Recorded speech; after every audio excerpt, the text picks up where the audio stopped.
नमस्ते भारत। इस वीडियो के माध्यम से बहुत ही विस्फोटक खबरें और जानकारियां मैं आप लोगों को अमिताभ बच्चन और उनकी पुत्रवधू ऐश्वर्या राय बच्चन के बारे में देने वाली हूं। सुन करके आप लोगों को बहुत आश्चर्य होने वाला है और एक बहुत ही डिफरेंट पिक्चर बच्चन फैमिली की आप लोगों के सामने इमर्ज होने वाली है। आप जान करके आश्चर्य में पड़ जाएंगे कि ऐश की अभिषेक बच्चन से शादी से पहले ही अमिताभ ने उसको अपनी जगह डायरेक्टर कंपनियों में बनाना आरंभ कर दिया था। क्यों बनाया, क्या कारण थे, पनामा पेपर्स लीक के मामले में क्या बच्चन परिवार पर बहुत भारी मुसीबत आने वाले समय में आने वाली है, ऐश्वर्या के बाद क्या अमिताभ बच्चन पर गाज गिरने वाली है, किस प्रकार से अमिताभ और ऐश्वर्या और पूरा बच्चन परिवार इस दलदल में फंसा हुआ है, ये तमाम चीजें मैं आप लोगों को बताने वाली हूं। निवेदन कि वीडियो को अंत तक देखिएगा, अपना पॉइंट ऑफ व्यू कमेंट के माध्यम से मुझ तक पहुंचाइएगा और मेरे चैनल को भी जरूर सब्सक्राइब कीजिएगा।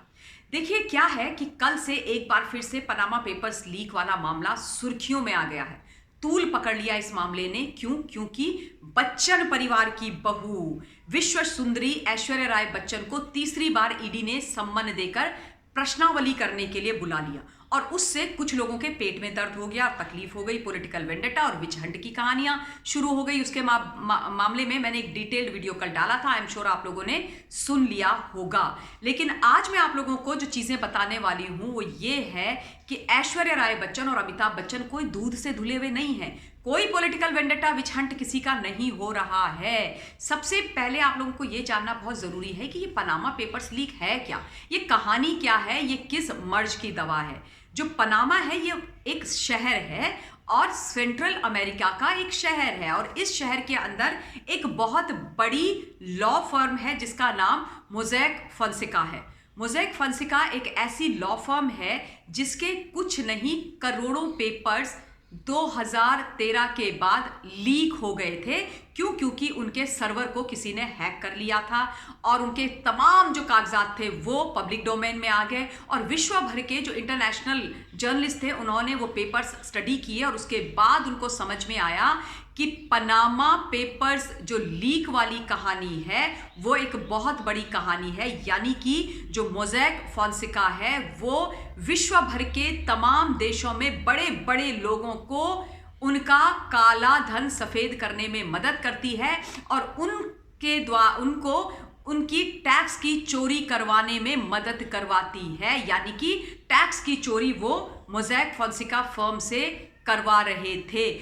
42 देशों में, भारत सहित 42 कंट्रीज में मोज़ेक फोंसेका ये काम कर रही थी और 2013 में सर्वर हैक होने के बाद ये चीजें बाहर निकली। 2016 में एक पूरी डिटेल्ड क्या कहते हैं मीडिया में चीजें आई। 500 लोग उसमें भारतवर्ष के भी थे, भारत मूल के बड़े बड़े पॉलिटिशियन, उद्योगपति, इंटरटेनर्स और उनमें से ऐश्वर्या राय बच्चन और अमिताभ बच्चन भी थे। अमिताभ बच्चन 1993 से इस पूरे के पूरे गेम में हैं, यानी कि तब से वो ये शेल कंपनीज के डायरेक्टर बनना और टैक्स की चोरी करना ये काम कर रहे हैं। लेकिन सबसे मजेदार बात तो हुई 2005 में। 2005 में अमिताभ बच्चन ने इन्हीं में से एक कंपनी में से अपनी जगह ऐश्वर्या राय को डायरेक्टर बनाया, जबकि उस वक्त वो उनकी बहू भी नहीं थी। 2007 में ऐश और अभिषेक की शादी हुई लेकिन 2005 में अमिताभ ने उसको डायरेक्टर बनाया और उसके बाद within no time Aishwarya उस कंपनी की शेयर होल्डर बन गई और उसके साथ साथ उनके माता पिता और भाई भी इस कंपनी में उनके हिस्सेदार बन गए और 2008 में ये कंपनियां सारी की सारी बंद भी हो गई। तो ऑब्वियसली सबने बोला कि ये शेल कंपनीज हैं। अब आप खुद सोचिए कि यहां पर कहां पॉलिटिकल वेंडेटा है और क्यों अमिताभ बच्चन ने शादी से पहले ही ऐश्वर्या राय को डायरेक्टर बनाया और क्यों उसके बाद ये शादी हुई। मतलब बहुत सारी चीजें हैं समझने के लिए, अगर बिटवीन द लाइन पढ़ना हो तो बहुत चीजें निकल करके बाहर आ सकती हैं। तो दूध का धुलावा यहां पर कोई नहीं है। जो अमिताभ बच्चन की भी कंपनियां थी 5, उनकी 5,000 से $50,000 की कैपिटल थी और करोड़ों की वो शिप्स खरीदते थे और इसलिए उनके ऊपर भी गाज गिर सकती है। क्योंकि अगर कल ईडी ने 6 घंटे से ज्यादा ऐश्वर्या राय बच्चन से प्रश्न किए हैं, उनकी ग्रिलिंग की है, तो एक बात साफ है हिंदुस्तान की उनके पास बहुत पुख्ता सबूत है ऐश्वर्या के खिलाफ, लीड्स हैं, इसीलिए उनसे चीजें पूछी गई हैं। और सूत्रों की माने तो ये भी हुआ है कि कई प्रश्नों के दौरान ऐश्वर्या राय हिल गई, वो बड़ी अनकंफर्टेबल हो गई, वो रोआसी हो गई। तो भैया अगर गलती करी होगी तो अनकंफर्टेबल भी होगे, रोआसे भी होगे, तो ये सारी चीजें चल रही हैं। और पनामा जो शहर है ना, वो एक टैक्स हेवन शहर माना जाता है। विश्व भर के अंदर कुछ ऐसे शहर हैं जो टैक्स हेवन है, यानी कि जहां पर टैक्स को लेकर के बड़ी रिलैक्सेशन है, वहां पर बड़े टैक्स फ्रेंडली कंट्रीज जो होती हैं उनको टैक्स हेवन कंट्रीज बोला जाता है। पनामा उनमें से एक है।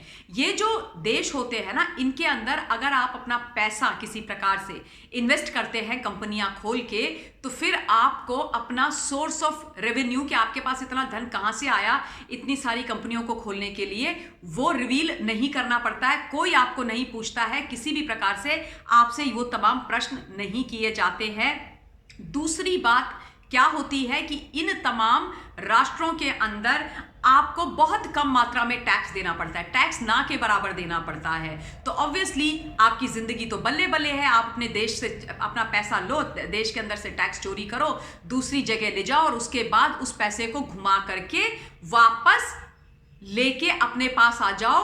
फेयर एंड लवली वाला काम करो, यानी कि ब्लैक पैसे को व्हाइट करो। और यही पनामा में हो रहा था, और यही ये लॉ फर्म इन लोगों के लिए, अमिताभ बच्चन एंड गैंग के लिए कर रही थी। और तीसरी बात ये भी हो जाता है यहां पर कि जो इन्वेस्टर होते हैं, जो डायरेक्टर्स होते हैं, जो ओनर होते हैं, उनकी आइडेंटिटी को कंसील करके रखा जाता है। कॉन्फिडेंशियलिटी जो है उसको बड़ी स्ट्रिक्टली फॉलो किया जाता है। तो बल्ले बल्ले है ना, विन विन सिचुएशन है चोरों के लिए, जो देश के अंदर टैक्स चोरी कर रहे हैं, जो आपका मेरा टैक्स पेयर का पैसा हजम करके निकल गया और हमारे ऊपर इस देश के अंदर टैक्स का बोझ डाल दिया, और खुद इस देश से कमा के इस देश को नोच खसौट के बाहर पैसा भेजते हैं, टैक्स की चोरी करते हैं, और उसके बाद ब्लैक को व्हाइट करके लेकर के आते हैं, और फिर इस देश के अंदर मतलब होलियर देन दाऊ जैसी इमेज बना करके अपने आप को ऐसा दर्शाते और दिखाते हैं कि इनसे अच्छा और इनसे बड़ा देशभक्त तो कोई है नहीं। और जब इनकी चोरी पकड़ी जाती है तो इनकी धर्मपत्नी चीखती हैं, चिल्लाती है फ्लोर ऑफ द हाउस में, क्योंकि भाई बहुत पुरानी पार्लियामेंटेरियन है, कब से राज्यसभा में बैठी हुई हैं, समाजवादी पार्टी की लाल रंग की टोपी पहन करके, और उसके बाद एकदम बिल्कुल ऐसे हो जाती हैं, अपने होशो हवास खो देती हैं, श्राप देने लग जाती हैं लोगों को, एक तो चोरी, ऊपर से सीना जोरी। तो ये तमाम चीजें जो देखने को मिल रही हैं इस वक्त बच्चन परिवार के अंदर से, उसका नटशेल में मैंने चीजें आप लोगों को बता दी है, पूरी स्टोरी आप लोगों को बता दी है, आप लोगों के बीच में डाल दी है। और ये बात तय है कि जो गलती करेगा, अब ये नया भारत है, यहां पर पनिशमेंट सबको मिलेगी, कोई सामान्य और कोई महान यहां पर नहीं है। यानी कि मासी और क्लासी वाला जो ये देश बना दिया गया था, ये अब एक बराबर हो गया है। कानून और संविधान की नजर में सब बराबर हैं, दोषी दोषी है, निर्दोष निर्दोष है, और किसी को अगर गलती से कोई फ्रेम करता है तो उसके लिए कानून, देश और देश की जनता खड़ी है, उसकी हमेशा मदद की जाएगी, सांच को आंच नहीं होती है। लेकिन अब ऐश्वर्या के बाद अमिताभ बच्चन के ऊपर भी गाज गिरनी तय है, और इसीलिए कल इस तरीके का भद्दा, अशोभनीय, छोटा और ओछा व्यवहार हमने जया बच्चन का फ्लोर ऑफ द हाउस में देखा। यानी कि उनकी जो डेस्परेशन थी, उनका जो डर था, उनका जो भय था, वो दिखाई दे गया था। इस वीडियो के लिए इतना ही। जल्द आप लोगों के बीच में फिर से हाजिर होंगी। Till then stay safe, stay blessed and Jai Hind.